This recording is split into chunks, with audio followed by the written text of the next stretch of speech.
মাশাআল্লাহ মাশাআল্লাহ, তোমার জীবনের একটাই চাহিদা ছিল, কালাই শাক তোলা। সেটা তুলে তা ফেলাচ্ছ আবার কালাই শাক, মটর শাক না। একদম ক্ষেত থেকে, একদম স্বাধীন ক্ষেত, যেদিকে চোখ যায় শুধু ক্ষেত আর ক্ষেত। এই ক্ষেত থেকে কালাই শাক তুলছে, তার মানে তো কপাল থাকতে হবে।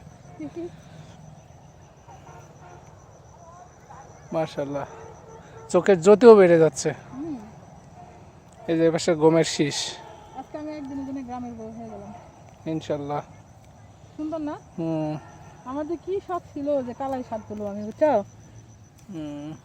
এই দেখে, এই দেখে এতখানি তুলিস অলরেডি, ও আর এতখানি তুললে মেলা হ্যাঁ। তুলে ফের বাগান থেকে।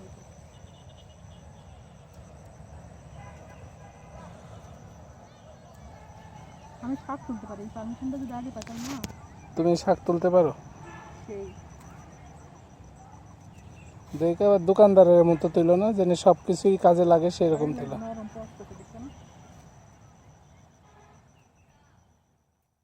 ওই যে ওই পাশে চলে যাও, ওই পাশে আরো আছে। কিন্তু কি? ওই ওই এই যে এই যে এই গুড়া দিয়ে সব মেলা পাবে। আরে না, এগুলো সব পুরো খাবার। এই দেখেন, আসো। আরো তুলবে, সন্ধ্যা হয়ে গেছে কিন্তু কোকিল ডাকছে। কোকিল ডাকে কুহু কুহু।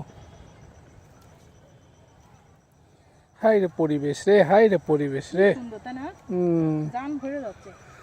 মাশাআল্লাহ, সামনের বছর আমরাও লাগাবো।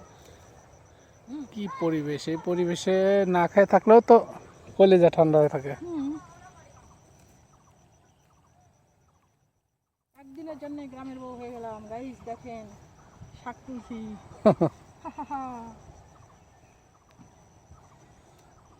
ওই যে ডিঙি নৌকা। কালকে উঠবো আমরা, হ্যাঁ? হ্যাঁ মাশাআল্লাহ, অনেক সুন্দর পরিবেশ চারিদিকটা।